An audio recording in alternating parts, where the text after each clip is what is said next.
यत्र पूज्यते नारी तत्र रमन्ते देवता। जहाँ नारीको पूजा हुन्छ त्यहाँ देवता पनि रमाउँदछन्। महाकाली, महासरस्वती, महागौरीको साहस, गङ्गाको परोपकार, सीताको त्याग, मीरा र राधाको निस्वार्थ प्रेमका कारण पूजिन्छन् भारतवर्षमा नारीहरू। यसरी नारीहरू पूजिने भारतवर्षमा मणिकर्णिका, सरोजिनी नायडू, कल्पना चावला आदिको पनि जन्म नभएको होइन, तर केवल औँलामा गन्न सकिने नारीहरू मात्र हामी चिन्दछौँ। वास्तवमा प्रकृतिको अमूल्य उपहार हो छोरी, जसको अनुपस्थितिमा सृजना असम्भव छ। संसार ठप्प रहन्छ। ममता र वात्सल्य बिनाको रूप हो यो संसार। हामी कल्पना मात्र पनि गर्न सक्दैनौँ। विडम्बना छन् संसारमा, हो विडम्बना छन् संसारमा। छोरीले संसारै नदेखि निमिट्यान्न पार्नसम्म पनि पछि पर्दैन यो निर्मम संसार। संसार देखिसकेपछि पनि गिद्धले चाहिँ लुछाचुँडी गर्दै त्यही शरीरसँग खेली श्वाससम्म लुटेको यत्रतत्र देखिरहेका छौँ हामी। हो पूजनीय हुन्छे छोरी, पूजनीय हुन्छे छोरी, तर पुजिन चाहन्न ऊ अब मन्दिरको मूर्ति सरह, जसलाई पुजिसकेर सेलाइन्छ। ऊ त जिउन चाहन्छे स्वच्छन्द रूपमा, अनुशासित बनेर अघि बढ्न चाहन्छे अनि सङ्घर्ष गरेर आकाश छुन चाहन्छे। उदाहरण प्रस्तुत गर्न चाहन्छे विश्व सामु कि ऊ साधारण मानिस हो तर असाधारण कार्य गर्न सक्दछे। नमस्कार। दूरदर्शन गान्तोक हेरेर बस्नुभएका सम्पूर्ण दर्शकवृन्दमा हार्दिक स्वागत तथा न्यानो अभिवादन। आदरणीय दर्शकवृन्द, अन्तर्राष्ट्रिय बालिका दिवसको अवसरमा उपस्थित भएका छौँ यो विशेष कार्यक्रम लिएर र हामीमा यस कार्यक्रममा छलफल गर्न भनी हामीले यस स्टुडियोमा निम्ति आएका छौँ एक प्रबुद्ध कलाकार जसको साहित्यमा पनि रुचि छ, बहिनी अस्मिता शर्माज्यूलाई, र हुनुहुन्छ आमा ममता शर्माज्यू, जसले छोरीको इच्छाहरूमा पाख भर्ने अथवा पङ्खा भर्ने कार्य गरिरहनु भएको छ, अतुलनीय कार्य गरिरहनु भएको छ। यहाँहरू दुवैलाई यस कार्यक्रममा हार्दिक स्वागत जनाउन चाहन्छौँ। हजुर दर्शकवृन्द, छोरी त बोझ होइन, छोरी त प्रकृतिको अमूल्य उपहार हो। आज यस कुरालाई नै साबित गर्न भनेर हामी यस स्टुडियोमा उपस्थित भएका छौँ। र प्रथम प्रश्न म अस्मिता शर्माज्यूलाई नै राख्न चाहन्छु। छोरी भएकोमा कस्तो अनुभव गर्नुहुन्छ तपाईँ? मैले कहिले पनि म छोरी हो भनेर मलाई आमाले पनि त्यस्तै सिकाउनु भएको छ। मलाई कहिले पनि आफूले छोराभन्दा कम्ती हो कहिले पनि नसम्झिनु भनेर भन्नुहुन्छ बाबाले आमाले दुईजनाले नै। कहिले पनि आफूलाई सानो नसम्झिनु, छोरी हुनुमा गर्व गर्नु भनेर सिकाउनुहुन्छ। अन्त मलाई पनि आमा बाबाको सिखले नै मलाई एकदमै गर्व लाग्छ। अत्यन्तै राम्रो। परिवारको सहयोग र परिवारको जुन प्रकारको शिक्षा जति ठुलो त अरू केही पनि हुँदैन छोरीका निम्ति, है। तपाईँ भाग्यमानी हुनुहुन्छ र छोरीको आमा हुन पाउँदा र आफू पनि नारी भएको कस्तो बोध गर्नुहुन्छ तपाईँ? म आफै एउटा नारी साथै छोरीको आमा भएकोमा एकदमै गर्व गर्दछु। हजुर, तपाईँलाई छोरीको इच्छाहरूलाई जुन प्रकारले पङ्खा दिइरहनु भएको छ, यसमा तपाईँ के भन्न चाहनुहुन्छ? छोरीलाई हामीले जति शिक्षित र उसलाई आत्मनिर्भर बनाउँछौँ, भविष्यमा गएर ऊ कसैमाथि भर पर्ने र कसैको अधीनमा बस्नुपर्ने नहोस् भन्ने सोचले नै उसलाई आत्मनिर्भर होस्। पढेर मात्रै नभएर ऊ आफूले आफूलाई चिनेर ऊ आफूले आफूलाई पछि आफूलाई डोराउनु सकोस् भन्ने मेरो एउटा सोच। कसैको सहयोग नचाहियोस् छोरीलाई, है, पछि गएर आत्मनिर्भर बन्न सकोस्, अरू कसैलाई बाटो देखाउन सक्ने बन्न सकोस्। आमाको कति ठुलो योगदान छ, है, तपाईँको भविष्यको निम्ति। उहाँले तपाईँको इच्छाहरूलाई पङ्खा दिने काम गरिरहनु भएको छ। तपाईँलाई उन्नतिको आकाश छुने जुन योगदान आमाको रहेको छ, यसमा तपाईँ के भन्न चाहनुहुन्छ? मलाई आफूलाई एकदमै भाग्यमानी म आफूलाई ठान्छु, किनभने मैले यति मलाई सपोर्ट गर्नुहुने, यति सपोर्टिभ मैले आमा बाबा पाएको छु। र मैले देखेको मेरै साथीहरूको पनि त्यति साह्रो सपोर्ट छैन है, आफ्नो पेरेन्ट्सको त्यति साह्रो मेरो साथीहरूलाई पनि सपोर्ट छैन। तर जब मलाई यति साह्रो माया र यति साह्रो सपोर्ट अनि यति साह्रो फ्रिडम जब मैले पाएको छु, मैले देख्छु मलाई एकदमै खुसी लाग्छ। अन्त आफूले एकदमै भाग्यमानी ठान्छु म। तपाईँले भर्खरै एउटा शब्द भन्नुभयो फ्रिडम भनेर है, छोरीलाई जहाँ तहीँ प्राप्त नहुन पनि सक्छ। सबै छोरीहरूलाई, कति औँलामा गन्न सक्ने छोरीहरूलाई त्यो प्राप्त छ, तर कतिपयलाई छैन पनि। छोरी स्वतन्त्र हुँदा तपाईँले आफ्नो कर्तव्यलाई कसरी बुझेर अघि बढ्ने सोच्नु भएको छ त? मैले फ्रिडम भन्ने है, तर फ्रिडम पनि मलाई लाग्छ हामीले छोरी मात्रै होइन छोराहरूले पनि फ्रिडमलाई मिसयुज नगरेर चाहिँ एकदम पोजिटिभ वेमा जानु पर्यो, एकदम पोजिटिभली काम गर्नु पर्यो आफ्नो फ्युचरमा, ताकि आफूलाई पनि, आफ्नो इन्भाइरोमेन्टलाई पनि, आफ्नो छेउछाउको मानिसहरूलाई पनि केही हार्म नहोस्, केही पनि नराम्रो नहोस् भन्ने सोचले हामीले आफ्नो फ्रिडमलाई युज गर्नुपर्छ। हजुर हजुर, अवश्य पनि पाएको स्वतन्त्रतालाई हामीले कुल्चिएर अघि बढ्यौँ भने भविष्य अवश्य पनि राम्रो हुँदैन है। भविष्यलाई राम्रो बनाउनका निम्ति आमा बाबाले जुन स्वतन्त्रता दिनुभएको छ त्यसलाई हामीले सही मात्रामा प्रयोग गर्न सक्नु पर्यो। यहाँको एकदमै राम्रो विचार, सानो मान्छे भए पनि ठुलो विचार, यहाँको एकदमै खुसी लाग्यो। र हाम्रो समाज छ होइन, हाम्रो समाज छ जसमा चाहिँ छोरा हुनै पर्छ है, छोरा नभए परिवार अधुरो हुन्छ भन्ने एउटा सोचाइ पनि कतिपयमा पाउँछौँ हामी। तपाईँ यसमा के भन्न चाहनुहुन्छ? पहिला त छोरा छोरी दुवै बाबा आमाको सन्तान हुनुहुन्छ अवश्य पनि है। अनि समाजलाई यो अझै पनि बुझ्नु जरुरी छ कि जबसम्म सन्तान हुँदैन त्यति बेलासम्म त छोराछोरीको सोच आएकै हुँदैन। जब सन्तान हुन्छ छोराछोरीको सोच त्यति बेला मात्रै हुन्छ, छोरी छोरा भनेर त्यति बेला मात्रै भिन्नता लिन्छन्। र छोरा नभए हाम्रो परिवार पुरा हुँदैन भन्ने जुन धारणा पनि पाइन्छ नि, यसमा तपाईँ के भन्न चाहनुहुन्छ? छोरी पनि छोरा जत्तिकै सन्तान, अब मैले अघि भने जिम्मेवार वहन गर्न सक्ने सन्तान हुन्छन्। अब परिवारमा छोरी नै मात्रै छ भने पनि ऊ छोरीले नै उसको जिम्मेवारी लिएको हुन्छ। अब बाबा आमाको सन्तान जति नै छोराले गर्नुपर्ने कर्तव्यहरू छ छोरीहरूले पनि त गरेर आइरहेको छन्। अन्तिममा चाहिने कतिवटा कुराहरू भन्ने हाम्रो समाजमा अझै पनि छ, त्यो चाहिँ सन्तान भनेर आइसकेपछि अन्तिमको गर्नुपर्ने कर्तव्य पनि छोरीहरूले नै देखेका छौँ। अनि गरोस् पनि जस्तो लाग्छ, किनभने सन्तान त छोरा होस् या छोरी बाबा आमाको लागि त दुईजना एकै हुन्छन् नि। जबसम्म जन्म लिँदैन तबसम्म त सन्तानको उयो सोचले गरेको हुन्छ, तर जब जन्म लिन्छ त्यहाँदेखि मात्रै छोरा र छोरीको भिन्नता त्यति बेला मात्रै समाजले र खासै परिवारबाट नभए पनि समाजले त्यो अलिकति अर्काले त के भन्दैन र म ठिक छु भन्ने सोच्नु पर्यो है। छोरा र छोरी आफ्ना दुई आँखाहरू हुन्, हामीले एउटा आँखामा असर पर्दाखेरि पनि अर्को आँखालाई भार पर्ने गर्छ। यसैले हामीले बराबर रूपमा लिन आवश्यक छ। यो हाम्रो समाजमा अलिकति यो चेतनाका जुन तपाईँले वचनहरू भन्नुभयो यी सबैमा पुगोस् है, हामी चाहन्छौँ।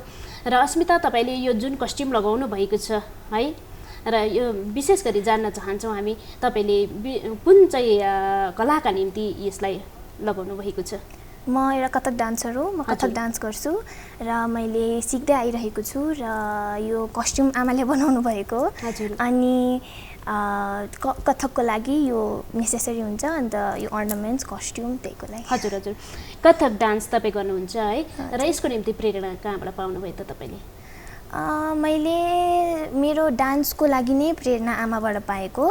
मलाई सोध्नुहुन्छ धेरैजनाले कसरी सिक्यो, कसकोबाट सिक्यो, अन्त फर्स्टमा त मलाई कसैले मेरोमा एक कला छ भनेर कसैले त्यो पहिचान गर्ने चाहिँ आमा हो। अनि सानोमा आमाले भन्नुहुन्छ म केही गीत बज्यो भने पनि खुसी भएर नाचिहाल्थेँ अरे भनेर। अनि यो जति पनि कलाका क्षेत्रहरू छन्, नृत्य मात्रै होइन, एक्टिङ, डान्स, सिङ्गिङ, योहरू पनि मलाई एकदम मनपर्छ। तर मैले डान्सिङ चाहिँ सिक्दै आइरहेको छु, प्रोफेसनली सिक्दैछु। अनि यसलाई नै म स्टेज पर्फर्मेन्सहरू पनि गर्छु। र हजुर, एकदमै राम्रो तपाईँको एकदमै उज्जवल भविष्य होस् है, हामी शुभकामना दिन चाहन्छौँ। र तपाईँले छोरीको हुन त आज जुन प्रकारले छोरीले पाइला चाल्दैछ, तपाईँहरूले जुन प्रकारले उसको निम्ति योगदानहरू दिँदै हुनुहुन्छ, भोलिको भविष्य उज्जवल छ हामी भन्न सक्छौँ है। र भोलि गएर छोरीले चाहिँ कसैलाई नेतृत्व पनि दिन सकोस् अथवा कसैलाई बाटो देखाउन सकोस्, यसका निम्ति उहाँलाई कसरी तयार गर्दै हुनुहुन्छ तपाईँले? उसले अब पहिला चाहिँ बाबा आमा अभिभावकले चाहिँ आफ्नो नानीमा के कला छ, के गर्नु सक्छ, अब नाच्नै पर्छ भन्ने छैन, जुनै पनि कला उसकोमा इन्ट्रेस्ट के छ भन्ने कुरा चाहिँ अलिक सानैदेखि आफूले बुझ्नुपर्छ होला जस्तो लाग्छ। अनि मैले पनि उसलाई हेर्थेँ, अन्त सानोमा उसको आचरणहरू हेर्दाखेरि चाहिँ मलाई लाग्थ्यो कि उसले नाच्छ होला भन्ने सोचेर चाहिँ अनि पहिला त आफ्नो खुसीले आफ्नो जस्तो जान्दछु जस्तो सक्छु त्यही अनुसारले गर्दै थिएँ। पछि ऊ आफै उसको इन्ट्रेस्टले गर्दा क्लास गर्ने, अब अलिकति गुरु अलिकति है प्रोफेसनल जानु परेपछि त उसलाई पनि अलिकति ट्रेनिङहरू गर्नु जरुरी हुन्छ भनेर अन्त अहिले क्लासहरू पनि गर्दैछ। अन्त अब भविष्यमा चाहिँ मलाई लाग्छ अब डिपेन्डेन्ट चाहिँ हुनु नपरोस्, आफ्नो कला छ भने उसलाई मात्रै होइन, आफ्नो छोरीलाई मात्रै होइन, मलाई लाग्छ भरसक चाहिँ छोराहरूमा जे छ त्यो आफ्नो उयसमा छ। छोराहरूले त जसै पनि अहिले पनि भनिन्छ नि, अब जे गरेर पनि खान्छ पाल्छ भन्ने जस्तो हुन्छ, तर छोरी पनि त्यति साह्रो डिपेन्डेन्ट पनि हुनु हुँदैन जस्तो लाग्छ। त्यही कारणले चाहिँ भोलि नानीहरूकोमा छोरीहरूकोमा कला केही छ भने चाहिँ नाच्नुपर्छ गाउनै पर्छ भन्ने छैन, केही पनि कला छ भने चाहिँ उसले भविष्यमा चाहिँ कसैमाथि निर्भर नगरोस्, उसले भएको कला केही छ भने कसैलाई सिकाउनु दिनु सके पनि अझै राम्रो हुन्छ जस्तो पनि लाग्छ। भनिन्छ लक्ष्मीको चोरी हुन्छ, सरस्वतीको त चोरी हुँदैन है, भनेपछि विद्याको चोरी हुँदैन। आफूभित्र सम्पूर्ण आफूबाट लुटिएर लग्यो भने पनि आफूभित्र भएको शिक्षा र जुन प्रकारको ज्ञान छ त्यो त कतै पनि चोरी हुँदैन, आफू जहाँ गएर पनि गरी खान सक्ने क्षमता विकास हुँदछ। र तपाईँले यसैलाई करियर बनाउने सोच्नु भएको छ कि के विचार गर्नुभएको छ? मैले अहिले यो प्रोफेसनली सिकिरहेको छु है, र मलाई लाग्छ मैले अझै सिक्दै गएँ फ्युचरमा। मलाई स्टडिजमा पनि छु, म क्लास 10th स्ट्यान्डर्डमा छु अहिले। अन्त मैले आफ्टर 12th म यसलाई गर्नु चाहन्छु, तर मलाई एक्टिङमा पनि इन्ट्रेस्ट छ। त मलाई लाग्छ केही पनि सिकेर हामीले सकिँदैन, अनि कहिले पनि शिक्षा हामीले सिकेर सकिँदैन। एकदमै राम्रो। हजुर। अन्त चाहिँ मलाई लाग्छ हरेक कुरा हामीले सिक्यौँ भने, प्रोफेसनली सिक्यौँ भने कहिले पनि हामीले ठोकर खाँदैनौँ। हामीलाई कसैले पनि प्रोफेसनली हामीलाई सोध्नुभयो भने हामीले आन्सर दिनु सक्नु हामीले पर्छ जस्तो लाग्छ मलाई चाहिँ। अनि म चाहन्छु म एक्टिङ, डान्सिङ जेमा मलाई इन्ट्रेस्ट छ त्यो चाहिँ म एकदम मजाले सिकेर मेरो करियर नै बनाउन चाहन्छु। हजुर, एकदमै ठुलो कुरा, सानो मान्छे ठुलो कुरा बोल्नुभयो तपाईँले। जीवनमा सिकेर कहिले पनि सकिँदैन, मरणोपरान्त हाम्रो जीवन छौन्जेल सिकिरहन्छौँ हामी। हजुर। हामीमा सम्पूर्ण ज्ञान कहिले पनि हुँदैन है, तर हामीले सिक्न भनेको छोड्नु हुँदैन है। तपाईँले कति राम्रो कुरा भन्नुभयो। र आफू जस्तै छोरी जसले परिवारको सहयोग पाएका छैनन्, अघि बढ्न चाहन्छन्, सपना देखेका छन्, स्कुल जान पाएका छैनन् है, र अवहेलित भएर पनि बस्नु परेको छ, बाटाको किनारा किनारा बस्नु परेको छ है, यस्ता आमा बाबुलाई तपाईँ के भन्न चाहनुहुन्छ, अथवा त्यो वर्गलाई छोरीको भविष्यको निम्ति के गर्ने सन्देश तपाईँ दिन चाहनुहुन्छ? म पनि एउटा छोरी भएर छोरालाई पनि छोरीलाई पनि एउटा नानीलाई हामीले पढ्छौँ पनि, सुनेका पनि छौँ 6 to 14 इयर्सको नानीहरूलाई एजुकेसन एकदम इम्पोर्टेन्ट छ भनेर। अनि म चाहिँ छोरीहरूलाई मात्रै होइन छोराहरूलाई पनि, नानीहरू सबैलाई चाहन्छु सबैजना पढ्नु, एजुकेसन एकदमै इम्पोर्टेन्ट हुन्छ एउटा मान्छे भएपछि है। बेसिक एजुकेसन एकदमै इम्पोर्टेन्ट हुन्छ, किताबको मात्रै होइन। हामी स्कुल गयौँ भने हामीले धेरै साथीहरूको बिचमा पढ्छौँ हामी, अनि कसरी साथी बनाउने, कसरी मिलेर बस्ने, कसरी कसरी एकतामा बल हुन्छ भनिन्छ है, त्यसरी एकतामा कसरी बस्ने हो त्यो हामीले सिक्छौँ। अनि मलाई लाग्छ स्कुल जानु एकदम इम्पोर्टेन्ट छ, पढ्नु एकदम इम्पोर्टेन्ट छ। अन्त मैले भने पढेर कहिले पनि सकिँदैन भनेर, र मलाई लाग्छ सबैजनाले पढ्ने एउटा चान्स, एउटा मौका पाउनुपर्छ। अनि म चाहन्छु कि म एकदम प्रे गर्छु, आई विश सबैजनालाई एडुकेसन पुगोस्, सबैजनालाई एउटा बेसिक एडुकेसन, सबै नानीहरू छोरी मात्रै होइन, छोराछोरी सबैजनाले एडुकेसन पाओस्। र जसको सपोर्ट छैन म आमा बाबाहरूलाई पनि भन्न चाहन्छु कि भोलि पर्सि हामीले जहिले पेरेन्ट्समा डिपेन्डेन्ट भएर हुँदैन है। अनि हामीले आफूले पनि हामीलाई पेरेन्ट्सले सानो हुँदा कति हामीले हेरविचार गर्नुभयो, अब हामी ठुलो भएपछि हाम्रो टर्न हुन्छ पेरेन्ट्सलाई हेर्ने है। अनि मलाई लाग्छ हामीले पढ्यौँ भने, हामी एउटा इन्डिपेन्डेन्ट भयौँ भने मात्रै, डिपेन्डेन्ट नभएर इन्डिपेन्डेन्ट भयौँ भने मात्रै हामीले त्यो गर्न सक्छौँ भनेर। अन्त म भन्न चाहन्छु सबै पेरेन्ट्सहरूलाई, सबै नानीहरूलाई पनि पढ्नुहोस्, पेरेन्ट्सहरूलाई चाहिँ पढ्नु दिनुहोस्। अनि त्यति नै। हजुर, एकदमै राम्रो। किताबी ज्ञानले मात्रै केही हुँदैन है, मानिसले त्यो ज्ञान पाएको हुनुपर्छ जो मानवभित्र हुनुपर्छ। पछि गएर हामी आमा बाबाको सहारा बन्नुपर्छ, हामी आत्मनिर्भर बन्नुपर्छ। छोरीले यति ठुलो कुरा छोरीलाई दिनुभएको छ, घर नै पहिलो पाठशाला हो भन्ने कुरा तपाईँले साबित गरिदिनु भयो आज है। र आमाले जुन शिक्षा दिन सक्नुहुन्छ त्यो शिक्षा विश्वले दिँदैन भन्ने कुरा पनि तपाईँले आज साबित गरिदिनु भयो है। अस्मिताको कुराबाट थाहा भयो। र तपाईँ अन्य अभिभावकलाई जो छोरी पढाउन चाहेर पनि वञ्चित छन्, आफ्नी छोरीलाई आत्मनिर्भर बनाउन चाहेर पनि वञ्चित छन्, यस्तो वर्गलाई तपाईँ के भन्न चाहनुहुन्छ?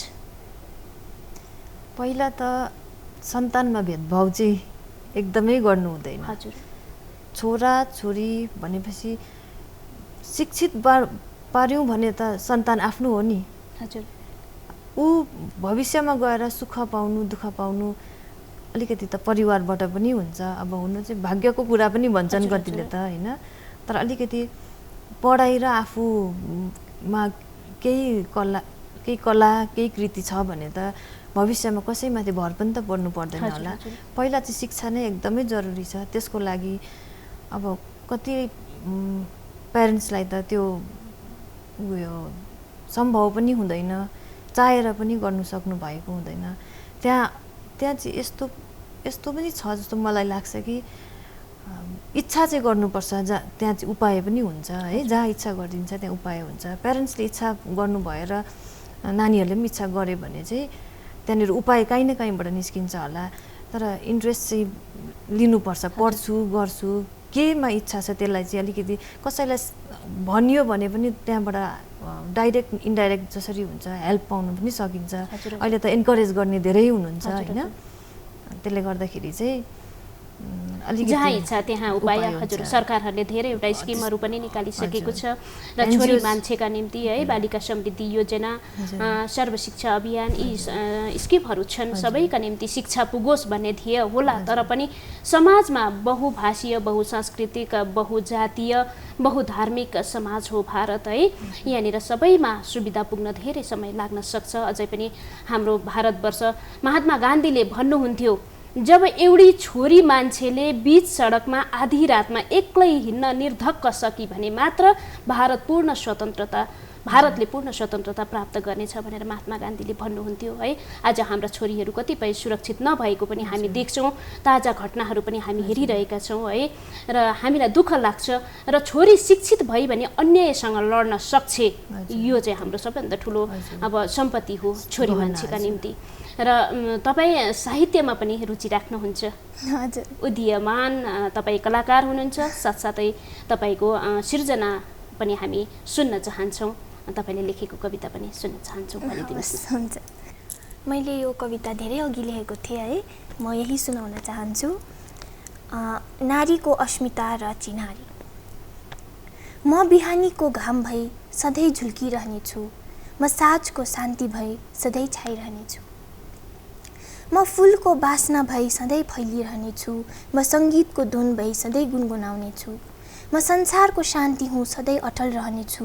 म नारी हुँ, सधैँ हाँसिरहनेछु।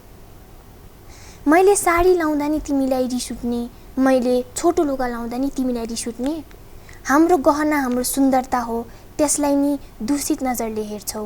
हाम्रो गहना हाम्रो वैश्य हो, त्यसलाई नि दूषित नजरले हेर्छौ। हामीलाई घुम्टो ओढ भन्ने तिमी को हौ? हामीलाई मान र संस्कृति सिकाउने तिमी को हौ? छोरी, बहिनी, आमा, साथी सबै पात्र निभाउन सक्छौ। नारीको स्तर तिमी हामीलाई किन सिकाउँछौ? सबै कार्य गर्न सक्छौ, विश्वास छ हामीलाई हामीमा। जति बलिदान हामी गर्छौं, के त्यति गर्ने छ क्षमता तिमीमा? उड्न भन्दा अघि पंख काटिदिन्छौ, कोसिस त गर्न देऊ। धेरै छ शक्ति हामीमा, हामीलाई अघि त बढ्न देऊ। अघि बढ्न सहायता त गर, अनि एकअर्काको सहायतामा नै बाँच्न सक्छौं हामी। दुर्गा, लक्ष्मी, सरस्वती र काली भई राक्षसहरूको विनाश गर्न सक्छौं हामी। सही गलत बीच फरक छुट्याउने छ क्षमता हामीमा। जति ममता छ नारीमा, त्यति ममता छैन तिमीमा। नारी पुरुष बीच फरक छुट्याउने म कोही होइन, तर भए पनि सृष्टिकर्ता नारीको बराबरीमा कोही पनि आउँदैन। नारी हाँसेर बोल्ने त उसको स्वभाव र बानी हो, अनि जसले त्यसको गलत अथवा नराम्रो अर्थ लगाउँछ त्यो नै सबैभन्दा ठुलो अज्ञानी हो। धन्यवाद। यति मिठो कविता सुनाइन् अस्मिताले। यहाँलाई धेरै धेरै बधाई एवं शुभकामना। साँच्चै नै बिहानीको सूर्य चाहिँ चम्किरहोस् भविष्य, है, शान्ति अटल रहिरहोस् जीवनमा, हामी एकदमै शुभकामना दिन चाहन्छौँ। र यहाँको मिठो कविता सँगसँगै आदरणीय दर्शकवृन्द, अस्मिताको मिठो कविता सँगसँगै हामी अन्त्यमा उनको एक डान्सलाई हेर्नेछौँ, नृत्यलाई हेर्नेछौँ, कथक नृत्यलाई। र उहाँको नृत्य देखाउन अघि हामी यहाँबाट छोरी पनि कर्तव्यनिष्ठ हुँदछन्, छोरी आत्मनिर्भर भएर अघि बढ्न सक्दछन्, छोरीले पनि छोराले जस्तै आफ्नो जिम्मेवारीहरू निभाउन सक्दछन्, र छोरी पनि उन्नतिको आकाशमा उड्न चाहन्छन्। केवल उनीहरूलाई मौका मात्र चाहियो, केवल उनीहरूलाई सहायता मात्र चाहियो। जहाँ इच्छा त्यहाँ उपाय। हामी छोरीहरूका निम्ति उपाय गरौँ, शिक्षित बनाऊ, आत्मनिर्भर बनाऊ र अन्यायसित लड्ने क्षमता उनीहरूमा भरौँ भन्दै कार्यक्रमबाट बिदा चाहन्छौँ। अलिकति कथक नृत्यको बारेमा भन्नुपर्दा, कथक नृत्य उत्तर भारतको प्रसिद्ध नृत्य शैलीका रूपमा विश्वविख्यात छ। यो अत्यन्त प्राचीन र अमूर्त शैली हो। यसको वर्णन महाभारतमा पनि पाइन्छ। मध्यकालमा यसको सम्बन्ध कृष्ण कथा अनि नृत्यहरूसँग रहेको पाइन्छ। यो नृत्यको शाब्दिक अर्थ हुन्छ कथा भन्नु अथवा नृत्यको माध्यमबाट कथा प्रस्तुत गर्नु। कथक नृत्यले पछि गएर राजदरबारमा प्रवेश गर्यो। बिस्तारै साहित्यिक पुस्तकहरूमा यस शैलीले स्थान प्राप्त गर्दै गयो अनि 13औं शताब्दीपछि त यस नृत्यको निश्चित शैली नै प्राप्त भएको पाइन्छ। मैले यो जुन चाहिँ हजुरहरूको अघि प्रस्तुति दिन लागिरहेको छु, यो मलाई गुरु श्री कुमार शर्माले सिकाउनु भएको हो। आशा गर्छु हजुरहरूले मन पराउनुहुन्छ भनेर। धन्यवाद। गणेशवरण पंडित किशन महाराज, बनारस घराना। गणानाम गणपति गणेश लंबोदर सोहे, भुजाचार एक दंत चंद्रमा, ललाट राज ब्रह्मा विष्णु महेश, तालदय ध्रुपद गावे, अति विचित्र गणनाथ आज मेरे दंत बजावे। धट धरात धर धर गिरदा, दिन दिन दिन नागे नागे नागे धन धन, दिन दिन ताके नाना ताद्रिगन द्रिग द्रिग, दिन दिन दिनागे दिनागे दा गिरदा, गिरतक धरान धरान दा, गिरतक धरान धरान दा, गिरतक धरान धरान दा।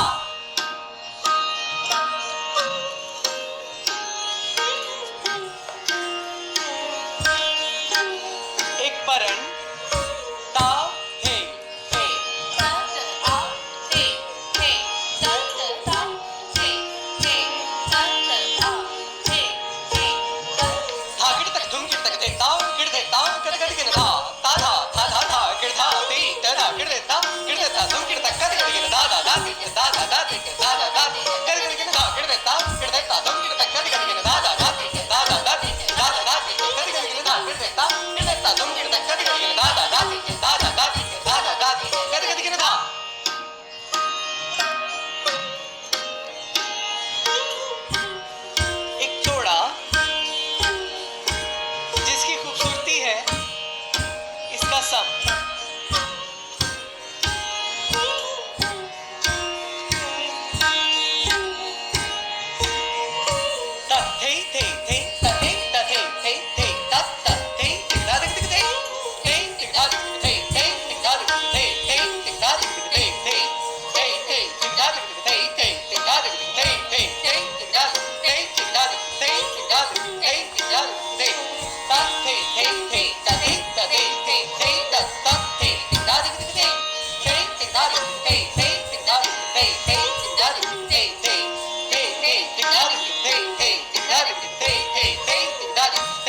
जाती